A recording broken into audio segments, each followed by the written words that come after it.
Because the vast majority of public policy that's made at the state level is made through the legislative process, through passing good legislation or killing bad legislation, it's important for people who wish to be advocates for public policy change to have an understanding, a basic understanding of the process of how a bill becomes a law.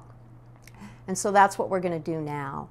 And I am going to walk you through the process of how a piece of legislation gets started and then eventually becomes law. Oftentimes, legislation starts with a concerned citizen. Something happens in a community that troubles someone, and they go and speak to a public official about that. A while back, members of a prevention coalition in Keene became concerned that there wasn't any way to collect unused prescription drugs, and they began to talk to law enforcement and community officials about how to do that, what might be necessary to solve that problem. They ended up speaking to a legislator who, when they described the problem to him, thought, you know, that is a problem. That's probably something that could be addressed by a change in state law. So the first beginning is that somebody comes to a legislator, either a House member or a Senate member, with a problem and talks to them about it. If that legislator is interested in moving forward with legislation, they will say so. Keep in mind that that's the only way legislation begins. I, as a citizen, or you as a citizen, cannot on your own introduce legislation. You have to go find an elected member of the general court, either a representative or a senator, and ask them, explain the need for it, and persuade them that this is something that they have to do. So the first step is you've got a legislator interested in a particular issue. You've talked to him or her about that issue, and they've decided to be a sponsor of this legislation. However, it's a concept. It's not a bill at this point. So they need to take this concept to somebody in the legislative branch who can turn it into a piece of legislation, a bill. And that entity is the Office of Legislative Services. They will be the people that draft the legislation.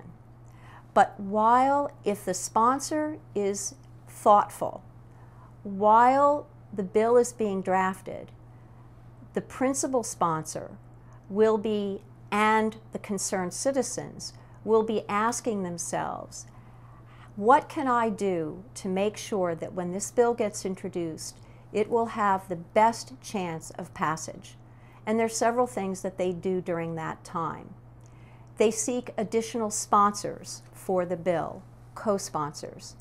And when they seek them, they seek people that are from both parties, both Republicans and Democrats, and they seek both senators and House members, so that you have a bipartisan bill that has advocates for it in both bodies. They also try to guess what committee the bill might be referred to and make sure that some of those sponsors come from the committee that might hear the bill. So this gets us to the point in the process where the bill has been written and all of the sponsors have signed off on the bill and it's ready to go. And for the purposes of this discussion, we will assume that the prime sponsor on this bill is a House member, which means the bill will start in the House and it will have HB. That stands for House Bill, and then it will have a number. If it had started in the Senate, it would be SB and have a number. So we have House Bill and then a number. Now the question is, what happens now? With 400 members in the House does all of its work looking at legislation through committees, through standing committees. So if this is a bill that deals with prescription drugs, it's likely that this bill will go to the committee that deals with those issues. And in the House, that happens to be the Health and Human Services and Elderly Affairs Committee. But it doesn't go there on its own. When a bill is drafted and it's signed off, that bill goes to the Speaker of the House, who is the person who assigns every single bill to particular committees.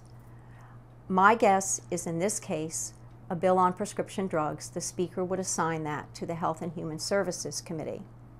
So the bill goes to the Chairman of the Health and Human Services Committee, and it is his or her job to schedule the public hearing on the bill and to review the bill with the committee members and make a recommendation to the full House.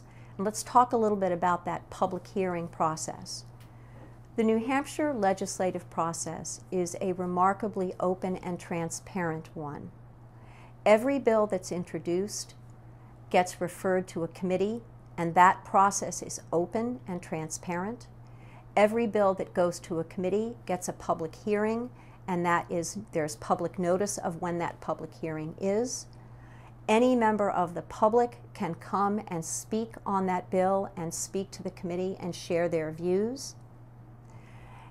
If the committee wants to spend more time after the public hearing to talk about the bill, they can have subcommittee sessions. Those sessions are also open to the public, and people can come and participate in them. And then finally, when the committee votes, they'll be voting in executive session, but that executive session is still open and public. The committee vote on the bill is only a recommendation to the full House. They vote and they make a recommendation that the full House should pass the bill. The vote would be ought to pass. They could recommend that the full House pass the bill with amendment, ought to pass with amendment. They could recommend that the full House kill the bill, inexpedient to legislate, or they can also recommend that the House hold on to the bill for further study, and there's a separate set of acronyms for that depending on what part of the year you're in. As you think about this process as an advocate, think about 400 House members and 20 committee members that are going to hear this bill. None of the other House members are going to know anything about this bill. So the committee's work and the committee recommendation on this bill is going to be very important. If I were a member of the Agriculture Committee, I would likely know very little about prescription drugs. So what the committee recommended to me when I get ready to vote is going to be very important. So from an advocacy perspective, we spend a lot of our time working with the committee that hears the bill to make sure that the public hearing is well done, that all of the information is given to the committee, and then we talk to every committee member about this bill if it's important to us. So let's pretend with this particular bill that the committee decided to pass the bill. So their recommendation was ought to pass. The bill then goes to the full House, all 400 members, on a session day where they're going to vote on this and many other bills. The vast majority of votes in the House are voice votes, but there are sometimes roll call votes where you can identify who has voted on one particular side or other of a bill. So let's, for the purposes of carrying this bill along in the process, let's say that the House, the full House, said, yes, we agree with the committee. We think that this bill is a bill that's a good bill and we ought to pass it. So the full House votes the bill ought to pass. If the full House had voted to ITL or kill the bill is dead. It doesn't go any farther. It is gone at the House. If the bill is passed by the House, either as it was introduced or with an amendment, then what happens to it then is that it crosses over to the Senate, and we begin this process of committee hearings again. So that if you are an advocate, you hope to be able to testify and participate as an advocate in the House and then in the Senate. So in the Senate, the bill passes the House and it goes to the Senate President. And the Senate President says, which of the committees am I going to send this to? And he would likely assign this type of a bill to Health and Human Services. The chairman of that committee will schedule a public hearing, will take testimony, will consider the bill, the committee members will consider the bill, and then they again will vote to make a recommendation to the full Senate as to whether the bill should be passed as it is, amended, killed, or held on to. So for the purposes of this discussion, let's say that the Senate committee says, you know, we like this bill, but we think we need to tweak it a little bit. We need to improve it. So they're going to amend it. And when the full Senate votes, they pass the bill with an amendment. So where we are right now is we have a bill that both the House and the Senate think is good. The House passed it in one version, but the Senate amended it. So we don't have the same bill passed in both bodies. So there has to be a mechanism to resolve this difference. And the way you do that is there are several steps in this resolution process. The first possible resolution is that the Senate amendment goes back to the House, and the House is asked, do we agree with this amendment? If they agree, then the bill that goes to the governor for signature is the Senate version of the bill with the amendment. The House can say, you know, we don't really like your amendment, but we're willing to talk to you about it. So at that point, a committee of conference is created.